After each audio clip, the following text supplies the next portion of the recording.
ருத்ராட்சம் எப்படி அணியணும், அப்படி அணியறதால ஏற்படுற அற்புதமான பலன்கள் பத்தி இந்த வீடியோல பார்க்கலாம். சிவபெருமானோட கண்கள்ல இருந்து கண்ணீர் வழிஞ்சு பிறந்ததுதான் இந்த ருத்ராட்சம்னு சொல்லப்படுது.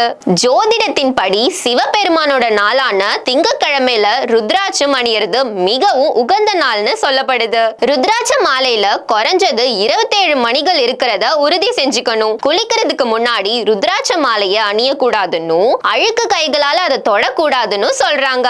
ருத்ராட்ச மாலை அணியறவங்க காலையில ருத்ராட்ச மந்திரம் மற்றும் ருத்ராட்ச மூல மந்திரத்தை 9 முறை ஜெபிக்கணும்னு, ருத்ராட்சத்தை இரவு கழட்டும் போது படுக்கைக்கு முன் இதே மந்திரத்தை சொல்லணுமா. கழற்ற ருத்ராட்சத்தை நீங்க வழிபடுற புனித இடத்துல வைக்கணும். ருத்ராட்சம் அணியறவங்க அசைவ உணவு, மது எல்லாம் தவிர்க்கணும். அது மட்டும் இல்லாம எப்போதும் உண்மையை மட்டும்தான் பேசணும். முக்கியமா ருத்ராட்சத்தை தகனம் மற்றும் இறுதி ஊர்வலத்துக்கு போட்டுட்டு போக கூடாது. பிறந்த குழந்தைய பார்க்கும் போதும் பெண்கள் மாதவிடாய் காலத்திலயும் ருத்ராட்சத்தை அணியக்கூடாதான். ருத்ராட்சம் அணிவதால உடல் மற்றும் மன ஆரோக்கியத்திற்கு மிகவும் பயனுள்ளதா இருக்கும்னு, அது மட்டும் இல்லாம வாழ்க்கையில மன அழுத்தம், எதிர்மறை எண்ணங்கள் நீங்கி சிவபெருமானோட ஆசீர்வாதத்தை பெறலாம்னு சொல்றாங்க.